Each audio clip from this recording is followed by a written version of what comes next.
1945년도에 이스라엘에 있는 사해 북부의 사막에서 무하마드라고 하는 소년이 양을 치고 있었는데 하루는 한 마리 양을 잃었습니다. 그 양을 찾아다니다가 반쯤 허물어진 벼랑의 동굴을 발견하고 그 동굴 속으로 들어가게 됐죠. 근데 그 좁은 동굴 속에는 항아리가 8개가 있었습니다. 그 중에 7개는 항아리가 비어 있었고 한 개는 그 안에 두루마리 큰 게 하나, 작은 게 2개가 들어 있었습니다. 그를 전혀 알지 못했던 이 소년은 그 두루마리는 신발끈을 만들기도 부족하다라고 판단을 하고 양 2마리 값에 그 두루마리를 팔게 됩니다. 그러나 이 두루마리는 고고학자들에 의해서 그것이 판별이 되고 오래된 성경인 것이 발견돼서 25만 달러에 팔려나갑니다. 그리고 지금은 그것을 살 수도 없는, 돈으로 계산이 안 되는 인류 역사의 큰 보물이 되었습니다. 만약에 이 소년이 사회 그 사본을 분별할 수 있는 능력만 있었다면 엄청난 돈을 벌었겠죠. 그런데 그런 능력이, 분별력이 없었기 때문에 양 2마리에 그걸 팔아버리고 말았습니다. 안타까운 거죠. 우리 세상을 살아가면서 많은 분별력이 필요합니다. 신앙생활 역시 분별을 잘 하셔야 하나님의 뜻을 이루며 하나님의 영광을 드러내며 영광스러운 인생을 살 수가 있습니다. 신앙생활에도 분별력이 없으면 마귀에게 노략질을 당합니다. 오늘 본문 사도 바울이 로마 교인들에게 주는 교훈인데 내용은 우리 몸이 하나님이 기뻐하시는 거룩한 산제사로 드리라는 겁니다. 이렇게 사는 것이 우리가 드리는 영적 예배다. 구약시대는 짐승을 제물로 드렸죠. 그러나 신약에서는 우리 몸을 제물로 하나님 앞에 드리는 겁니다. 구약시대는 제물을 죽여서 드렸지만 이제 우리는 우리 몸으로 하나님 앞에 산제물을 드리는 겁니다. 몸을 산제물로 드린다는 말은 살아있는 우리가 우리의 몸으로 하나님의 뜻을 이루는 것을 말합니다. 우리가 우리 몸으로 하나님의 뜻을 이루려면 하나님은 우리의 몸을 산제물로 받으신다는 거죠. 우리가 몸을 가지고 사랑을 실천하면 그것이 자신의 산제물로 드려지는 것입니다. 우리가 몸을 가지고 말씀을 실천하면 그것이 자신의 몸을 하나님의 뜻대로 제물로 드려지는 것입니다. 바울은 이렇게 하는 것이 영적 예배다라고 표현했습니다. 영적 예배는 영으로만 드리는 예배를 말하는 것이 아닙니다. 영이 몸을 움직여서 하나님의 뜻을 이루는 것이 영적 예배입니다. 몸이 영의 지배를 받고 하나님 말씀을 행하게 되면 그것이 영적 예배가 됩니다. 우리는 영적 예배자가 되어야 됩니다. 우리는 우리 몸을 거룩한 산제물로 하나님께 드릴 수 있는 제사장의 삶을 살아야 됩니다. 그렇다면 우리는 어떻게 우리 몸을 거룩한 산제물로 드릴 수 있는가? 오늘 본문을 통해서 4가지로 우리가 알 수가 있습니다. 첫 번째는 이 세대를 본받지 말아라 그랬습니다. 그리스도인은 세상을 본받는 게 아니라 세상과 구별된 삶을 살아가는 겁니다. 두 번째는 오직 마음을 새롭게 함으로 변화를 받아야 된다 그랬습니다. 마음이 변화는 성령을 받을 때 일어나는데 생명의 근원이 마음에서 나오기 때문에 변하는 것은 마음이 변하는 건 굉장히 중요한 것입니다. 마음이 변화된 사람이 하나님의 뜻대로 살아서 자신의 몸을 하나님께 산제물로 드릴 수 있는 겁니다. 세 번째는 하나님의 선하시고 기뻐하신 뜻이 뭔지를 분별해야 됩니다. 하나님의 뜻을 알아야 하나님의 뜻대로 살아낼 수가 있죠. 네 번째는 하나님의 뜻대로 살아야 됩니다.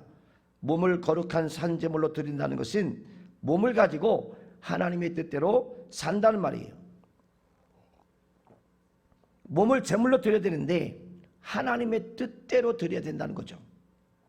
오늘 설교는 이 우리 몸을 거룩한 산제사로 드리는 4가지 원리 가운데 특별히 3번째인 하나님의 뜻을 분별하는 부분에 대해서 같이 말씀을 나눌 겁니다. 우리가 하나님의 뜻을 행하려면 당연히 우리가 하려고 하는 일이 하나님의 뜻인가 아닌가를 분별해야 되죠. 분별이 잘 안 되다 보니까 우리는 혼란스러운 거예요. 분별만 확실히 되면 혼란스러울 일이 없습니다. 성경 한번 찾아보실까요? 빌립보서 2장 13절에 보니까 이렇게 말합니다. 너희 안에 행하신 이는 하나님이시니 자기의 기쁘신 뜻을 위하여 너희에게 소원을 두게 행하게 하시나니. 그랬어요. 하나님은 우리에게 믿는 우리 안에 역사하시는데 하나님의 역사의 방법 중에 하나가 뭐냐면 우리 안에 소원을 불어넣어 주세요. 소원. 내 평생의 소원, 내 평생의 소원. 내 평생의 소원이 뭐예요? 통일? 네, 통일도 있죠. 근데 진짜 하나님께서 우리에게 주시는 소원이 있어요. 아, 내가 이거 하면 살고 싶다. 내가 이렇게 헌신하고 싶다. 내가 이렇게 쓰임받고 싶다고 하는 소원이 우리 안에 주어집니다. 우리는 하나님 주시는 소원을 받고 그 소원을 따라 행동할 때 우리를 통해서 하나님의 뜻이 이루어지게 되는 겁니다. 그런데 문제는요, 우리 마음에 생긴 소원이 하나님의 뜻인지 내 생각인지 분별이 잘 안 된다는 게 문제가 있는 거예요. 자기 욕심인데 하나님의 뜻으로 착각한다면 그 소원을 이루어도 하나님의 뜻을 이루는 게 아닌 것이 되고, 반대로 하나님이 주신 소원이 분명한데 자신의 뜻으로 생각하고 이건 아니야 라고 물리치거나 내려놓는다면 역시 하나님의 뜻을 이룰 수가 없게 되는 거죠. 중요한 것은 하나님의 뜻을 분별해야 하는 것입니다. 그렇다면 하나님의 뜻을 어떻게 분별할 수 있을까? 오늘 하나님의 뜻을 분별하는 4가지 방법을 말씀을 드리려고 합니다. 첫 번째, 지성으로 분별하라는 겁니다. 성경 한번 찾아보시죠. 히브리서 5장 14절. 히브리서 5장 14절.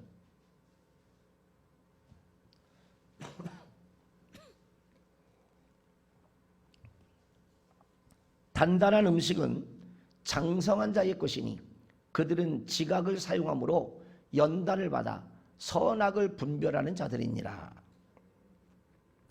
여기 장성한 사람은 신앙이 성숙한 사람을 말하는 거예요. 장성한 자는 지각을 사용해서 선과 악을 분별할 줄 안다는 거죠. 여기서 말하는 지각은 헬라어로 아이스데테리아라는 단어입니다. 아이스데테리아라는 단어는 감각기관을 나타내는 명사예요. 명사. 이 감각기관에는 지성적인 부분을 포함하고 있습니다. 지각은 알고 깨닫고 판단하고 생각하는 지적 능력이죠. 이 말씀을 공동번역에서는 이렇게 표현을 해놨습니다. 그러나 성숙해지면 단단한 음식을 먹게 됩니다. 성숙한 사람은 훈련을 받아서 좋고 나쁜 것을 분간하며 세련된 지각을 가지고 있습니다. 장성한 사람은 훈련된 사람을 말하는 겁니다. 그는 세련된 지각을 가지고 있습니다. 장성한 사람은 세련된 지각으로 옳고 그름과 좋고 나쁜 것들을 분별할 수 있는 지각 능력이 있다는 것이죠. 신앙생활에서 아는 것은 굉장히 중요합니다. 진리를 알지니 진리가 너희를 자유케 하리라 그랬는데 깨닫는 것이 중요합니다. 신앙은 깨달을 때 열매를 맺게 됩니다.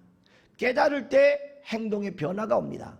깨달을 때 우리는 결단하게 되고 하나님 뜻에 순종하게 되는 겁니다. 순간의 깨달음이 인생을 바꿔놓을 수도 있어요. 우리의 평생의 흐름을 다 뒤틀어 놓을 수도 있어요. 신앙생활의 깨달음은 아주 중요한 것입니다. 사람은 올바른 성경적인 판단력을 가져야 올바른 건강한 신앙의 마인드를 가질 수가 있습니다. 선과 악을 판단할 수 없단다면 어떻게 우리가 선을 행할 수가 있겠습니까? 선과 악을 판단하는 기능 중에 하나가 뭐냐? 생각이에요. 생각. 생각하지 않으면 선과 악을 분별할 수가 없습니다. 간혹 신령한 것을 추구하는 사람들 중에는 사람의 생각을 부정하는 사람들이 있어요. 아무 생각 없이 수동적으로 하나님의 역사만 받아들이면 된다라고 주장합니다. 그러나 하나님은 사람을 만드실 때 그렇게 만든 게 아니라 생각하는 존재로 만드셨습니다. 하나님은 사람을 생각하는 존재로 창조하셨습니다. 물론 생각에는 육신의 생각이 있고 영의 생각이 있습니다. 그러나 그 생각을 분별해야지만 생각 자체를 다 부정해서는 안 되는 거예요. 요한계시록 2장 5절에 보니까 그러므로 어디서 떨어졌는지를 생각하고 회개하여 처음 행위를 가지라 그랬어요. 무슨 말입니까? 네가 지금 어디서부터 잘못됐는지, 왜 첫사랑을 잃어버렸는지, 어디서부터 빗나갔는지 생각해보라는 거예요. 생각하고 깨달아야 여기서부터 내가 잘못됐네. 내가 마음을 돌이켜야지. 내가 말을 바꿔야지. 행동을 바꿔야지. 이런 생각이 들 때에 행동의 변화가 온다는 거죠. 생각하지 않고 아무 생각 없으면 변화를 가져올 수 없어요. 에베소 교인들은 자신들이 어떻게 떨어졌는지를 생각하라. 그리고 그 원인을 찾아서 회개해야 된다 그랬습니다. 그렇지 않으면 주께서 그들에게 촛대를 옮기시겠다 그랬어요. 회개해야 되는데 회개하기 전에 먼저 어디서 떨어졌는지를 생각하라. 생각이 중요합니다. 남다른 지적 능력을 갖고 있는 것이 축복입니다. 지적 능력이 탁월한 사람은 공부를 해도 남보다 더 잘할 수 있습니다. 무슨 일을 해도 남보다 뛰어나게 할 수 있습니다. SBS 영재 발구단에서 거기에 나온 황서연, 황다연 두 아이가 있어요. 제가 동영상을 띄워드리려고 하다가 지금 방송실에 전달을 못했습니다. 이 어린아이들의 지적 능력이 굉장히 뛰어납니다.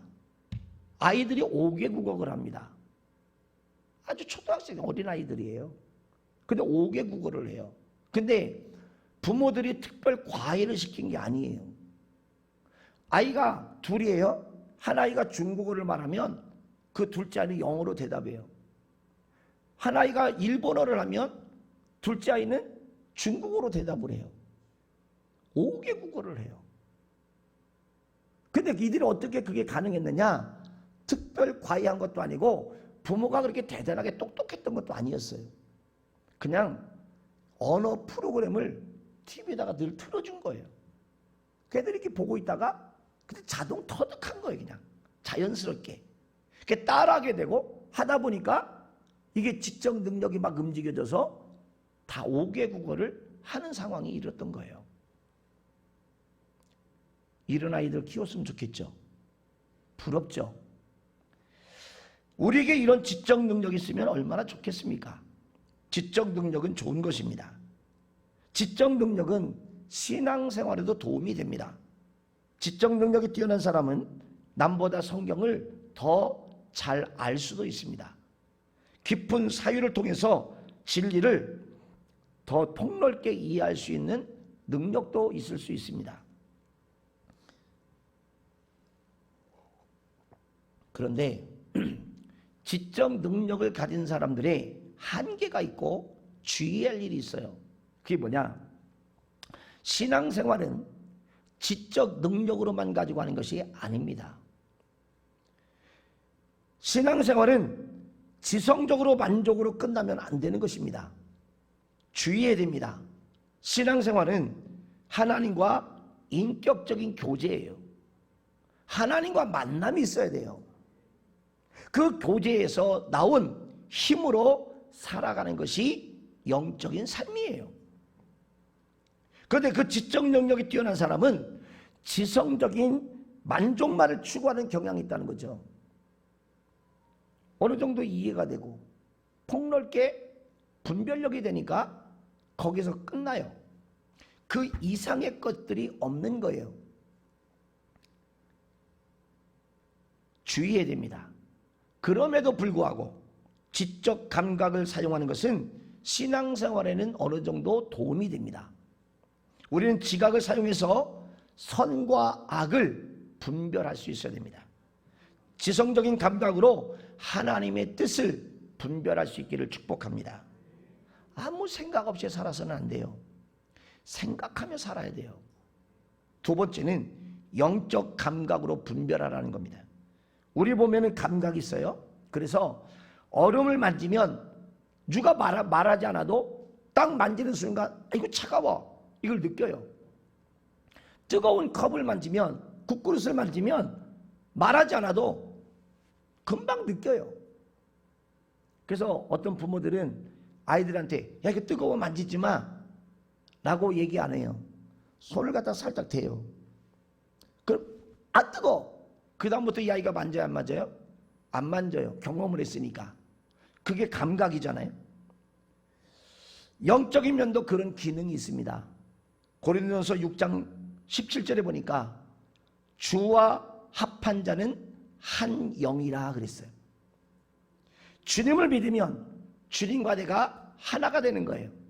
그래서 주님과 영이 하나가 되기 때문에 영적인 센스, 영적인 감각이 생기는 것입니다. 주님의 영이 내 영과 하나가 돼요. 그래서 영의 감각만으로도 주님의 마음이 느껴지고 주님의 뜻이 알아지고 주님의 감정이 느껴지고 주님의 뜻이 분별되어집니다. 각 사람의 영적인 민감도에 따라서 차이는 있지만 거듭난 그리스도인은 영의 감각으로 하나님의 뜻을 알 수가 있습니다. 앞에서 봤던 히브리서 5장 14절에 보니까 단단한 음식은 장성한 자의 것이니 그들은 지각을 사용함으로 연단을 받아 선악을 분별하는 자다 그랬어요. 여기서 말하는 지각은 감각기관을 말하는 겁니다. 이 감각은 지적 감각도 포함되지만 심령의 감각이 더 많이 포함되고 있어요. 그러니까 지각을 사용해서 선과 악을 분별할 수 있지만 지적 감각을 사용해서 한다는 말도 되지만 그보다 더 영적 감각을 통해서 분별력을 가질 수 있다 이 말인 거예요. 여러분 김장하실 때 양념을 만들게 됩니다. 양념을 만드시는 분들이 자기가 한번 먹어봐요. 그리고 다른 사람들에게 한 입씩 집어넣어줘요. 짜? 안 짜? 맛이 괜찮아? 물어봐요. 아니 고춧가루 좀 더 넣어야 될 것 같아. 소금 좀 더 넣어야 될 것 같아. 그 얘기를 합니다. 왜요? 본인이 느끼니까. 본인 혼자 느끼는 것보다 주변 사람들이 같이 느껴서 아, 이 정도면 됐다라고 하는 공통점이 나오기를 원하는 것이죠.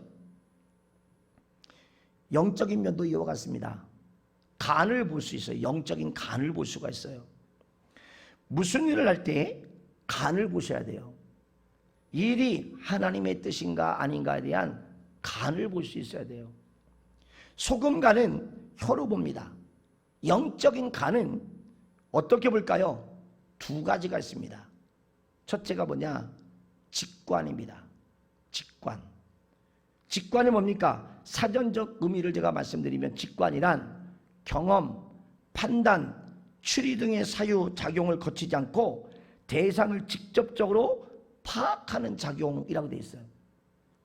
그러니까 영의 직관이라고 하는 것은 어떤 사람의 설교나 사건이나 간증이나 글을 볼 때에 나의 영이 거기에 대해서 하나님의 뜻인지 아닌지를 금방 분별이 되는 거예요. 이게 직관이에요. 쉽게 말하면 영의 감각이에요. 감각. 제가 필리핀에서 사역을 할 때 드럼을 치는 형제가 있었어요. 그리고 이제 설교를 하고 치유 사역을 해서 기도를 하는데 그 형제가 왔어요. 근데 그 형제가 변명이 뭐냐? 소변을 보면 아파서 소변을 못 본다는 거예요. 아파가지고. 그 얼마나 고통스럽겠어요?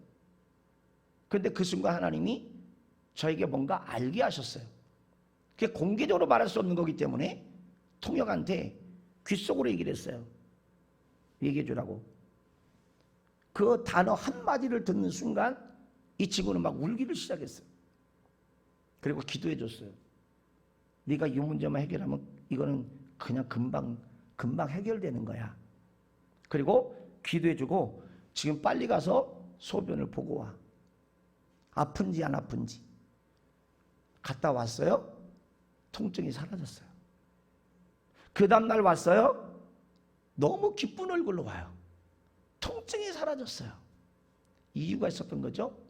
이게 직관입니다. 금방 알아차릴 수 있는. 그 친구는 내가 처음 그날 본 거예요. 그렇지만 하나님이 저에게 그 순간 뭔가를 알게 하신 거죠. 쉽게 말하면 영적인 감각이에요. 이게 직관이에요. 거듭난 그리스도인은 죽었던 영이 살아나는 것입니다. 그래서 영적인 감각이 있습니다.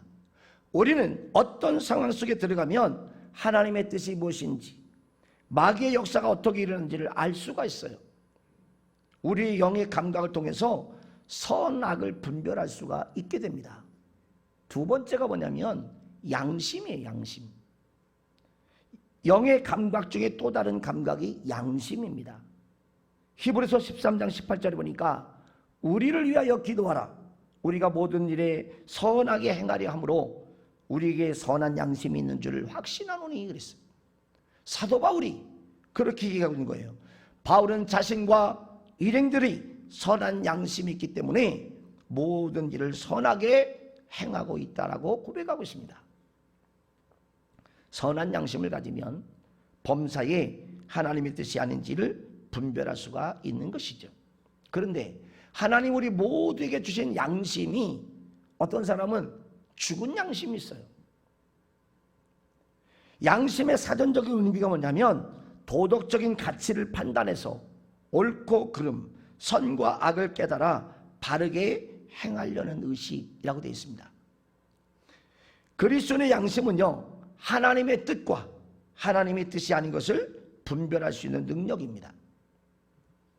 연세대학교 총장을 지내신 박대선 목사님이라는 분이 계신데, 이분이 그 아들이 합격 점수가 약간 미달돼서 그분이 총장직을 하고 있을 때 그 아들이 연세대학교 시험을 치렀지만 낙방하고 말았어요. 근데 점수 차이가 그렇게 큰 건 아니었어요. 아주 미세한 차이였어요. 그러니까 거기 교직원들이 모여서 뭐라고 어떻게 회의를 했냐면, 지금 최근에 있었던 게 아주 옛날이에요. 뭐라고 비웃냐면, 자, 이 아들이 총장의 아들이고 점수 차도 많이 나지 않으니 이 아들을 그냥 합격시킵시다. 그렇게 교직원들이 얘기를 했어요. 그러니까 그 교수들과 교직원들이 얘기를 할 때 박대선 목사님 어떻게 하셨냐? 사표를 냈어요. 사표를 내면서 내 사표를 받아주든지 이 아이를 그냥 낙방시키든지 둘 중에 하나 선택하십시오. 그리고 이 아들은 결국 연세대학교에 입학을 못하고 경희대학교에 입학을 했어요. 연세대학교 총장이 지내는 집에 살면서 경희대학교를 다녔어요. 그리고 경희대학교를 졸업을 했어요. 여러분, 이 박대선 목사님은 양심이 살아있는 분이죠. 그래서 이분이 많은 교수들과 학생들에게 존경을 받게 됐고, 감리교에서 이분이 감독까지 역임을 했습니다. 양심이 있는 거예요. 양심이 살아있는 거예요. 죽은 양심을 가진 사람들이 있습니다. 쉽게 말하면 양심이 없는 사람들이죠. 이런 사람은 양심이 기능을 전혀 할 수 없는 거예요. 양심이 고장난 사람들입니다. 양심이 살아있긴 하지만 양심이 제 기능을 다하지 못합니다. 이런 사람은 양심을 속이는 것이 습관화가 되기 때문에 양심의 가책도 못 느끼고 찔림이 약한 경우가 많기 때문에 삶의 변화를 전혀 가져오지 못해요. 양심이 민감한 사람들이 있습니다. 부정적으로 민감한 사람들이 있습니다. 이런 사람들은 진리로 판단할 경우에 양심의 가책을 받지 않아도 되는 일에도 양심의 가책을 받습니다. 이런 경우는 정신적인 문제 때문에 지나친 죄의식을 갖게 돼요. 양심이 궁극적으로 민감한 사람들이 있습니다. 영적인 건강한 것이죠. 죄를 죄로 알고 선을 선으로 알 수 있는 분별력을 가지고 있는 것입니다. 양심은 하나님의 신호등과 같은 거예요. 야, 지금 괜찮아. 직진해도 돼. 아니야, 지금 잠깐 서야 될 것 같은데 다음 신호를 기다려. 주황색이 나옵니다. 아니야, 지금 절대로 움직이면 안 돼.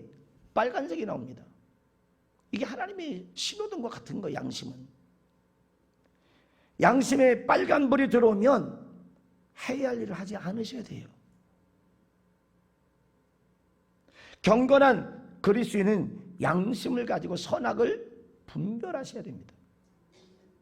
바리새인과 사두개인들을 향해서 이 화인 맞은 양심들아 그랬잖아요. 양심이 죽었다 이 말이죠. 우린 그런 사람이 돼서는 안 됩니다. 그리스도인의 착한 양심이 있기를 축복합니다. 세 번째는 성령으로 분별하셔야 됩니다. 기독교 신앙의 원동력은 성령으로부터 옵니다. 우리의 신앙, 우리의 기도, 찬양, 설교, 간증, 전도, 모든 기독교 신앙과 관련된 덕목들은요, 성령의 능력이 반드시 수반돼야 돼요. 터키에서 처음으로 자동차를 생산할 때 일입니다. 터키 역사상 처음으로 자동차를 생산했으니 나라의 눈부신 발전을 증명하는 것이나 다름이 없기 때문에 국회의사당에서 축제를 열고 모든 국민이 지켜보고 생중계를 하고 있었습니다. 거셀 대통령이 시승에 동참을 했습니다. 국회의사당 앞에 대통령을 태운 터키의 역사상 처음 만든 자동차가 스무스하게 쫙 나가고 있었어요. 근데 300m 정도 가가지고 차가 서버리고 말았어요. 시동이 꺼졌어요. 기술진들이 달려들어서 얼마나 당황스러웠을까요?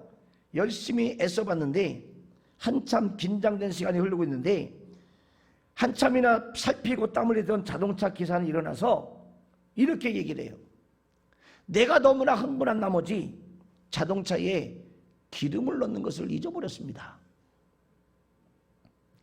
아무리 좋은 벤츠를 갖다 놔도 세단을 갖다 놔도 기름이 없으면 못 갑니다.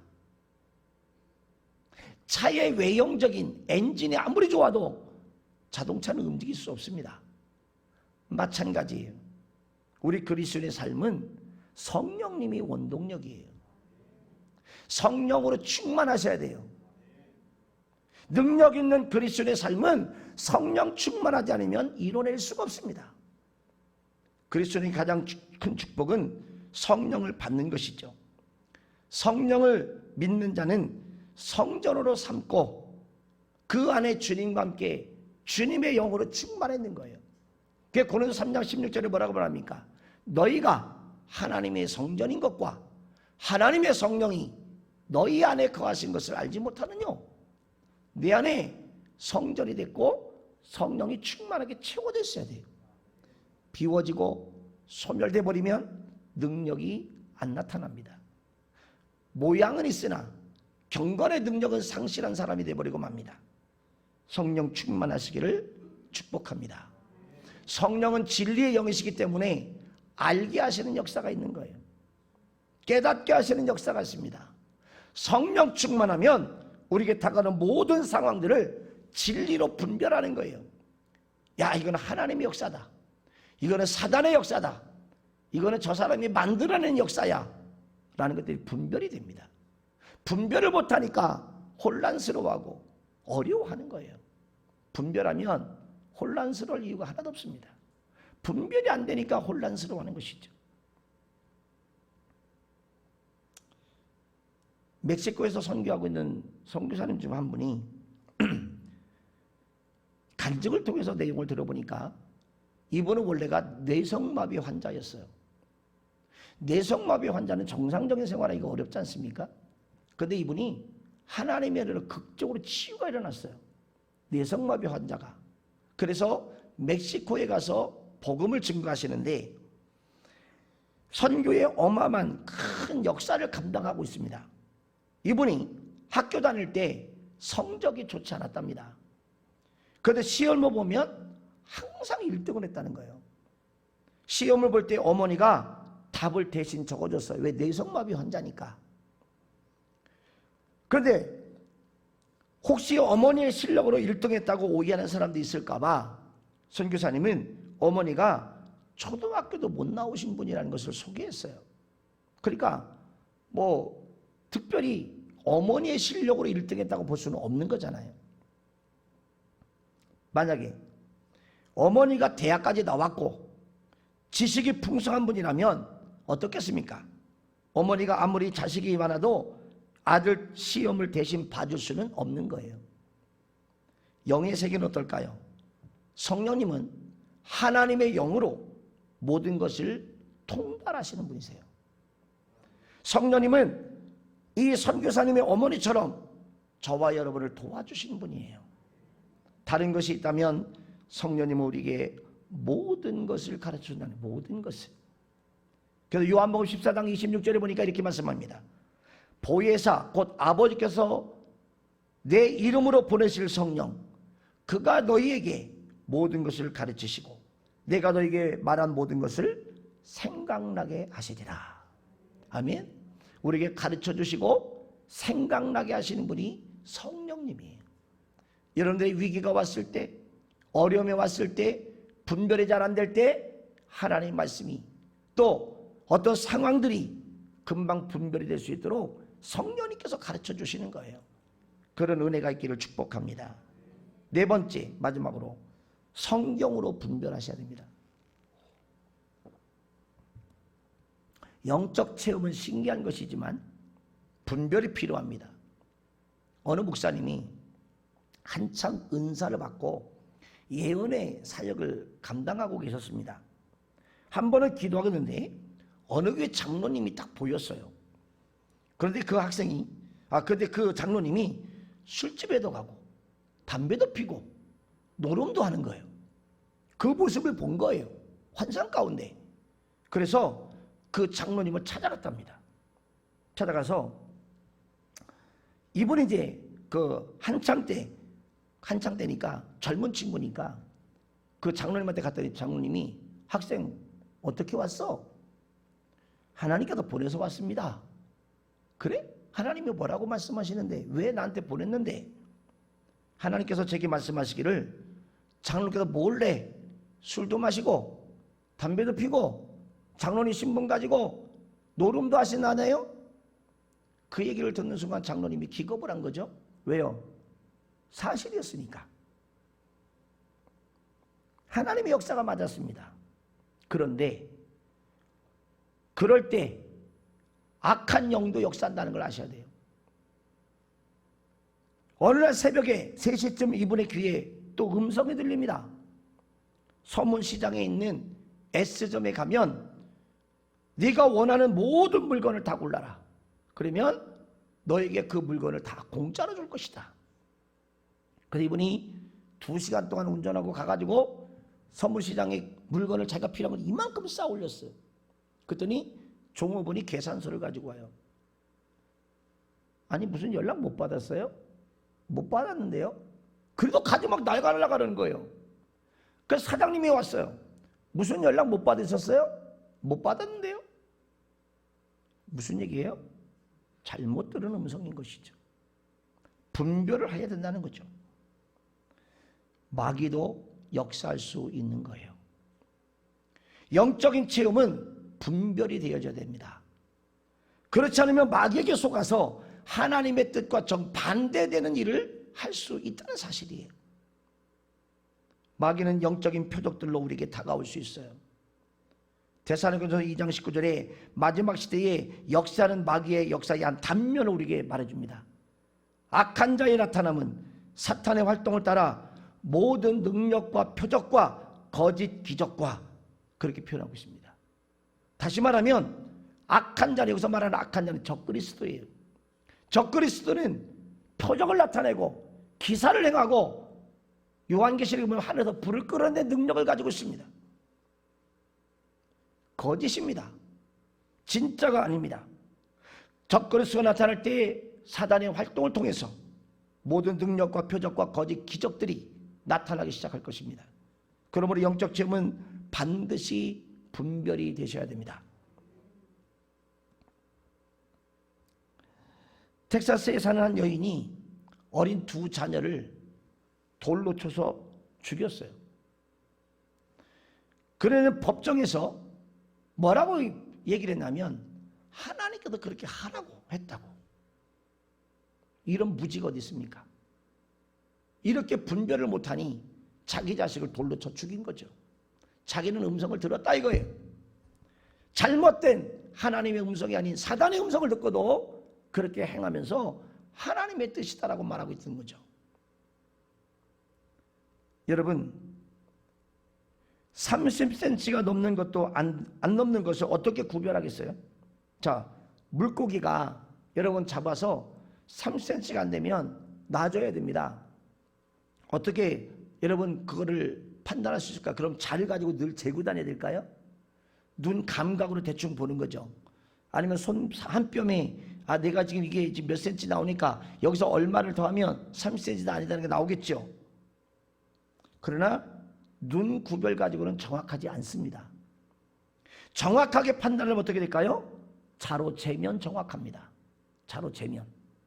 성경은 뭐냐? 자와 같아요. 자. 그래서 캐논이라는 단어를 씁니다. 캐논. 성경으로 모든 것을 재면 정확하다는 것입니다. 성경이 하나님의 말씀이기 때문에 성경에 합당하면 하나님의 뜻입니다. 성경에서 어긋나면 내가 환상을 들었던 음성을 들어도 그건 하나님의 뜻이 아닐 수 있습니다. 성경이 우선입니다. 모든 것은 성경으로 검증을 받아야 됩니다. 우리가 하나님의 뜻을 분별하고 그 다음에 해야 될 것이 뭘까요? 하나님의 뜻에 순종하는 거예요. 인도의 격언 가운데 바보는 늘 생각만 한다라는 말이 있어요. 바보는 늘 생각만 한다. 늘 생각만 해. 근데 행동이 없어요. 그거 알면 뭐 할 것이며 깨달으면 뭐 하겠습니까? 하나님 말씀에 순종해야죠. 구원은 은혜로 받고 이 세상의 복은 하나님의 뜻을 행할 때 복을 받는 거예요. 저와 여러분은 지성과 영적 감각 그리고 성령과 성경의 말씀으로 하나님의 뜻을 분별하고 하나님의 뜻에 순종하는 복된 삶을 살아으로 하나님 주신 복을 누리기를 주님으로 축복합니다. 기도하겠습니다. 하나님 고맙습니다. 하나님의 뜻만이 선함을 믿고 하나님의 뜻을 분별할 수 있는 은혜를 주시되 지성과 영적 감각으로 하나님의 뜻을 분별하게 하여 주옵소서. 성령과 말씀으로 하나님의 뜻을 분별하게 하여 주시고 분별했다면 하나님의 뜻을 순종하시는 넉넉한 은혜를 주시옵소서. 예수님의 이름으로 기도하옵나이다. 아멘.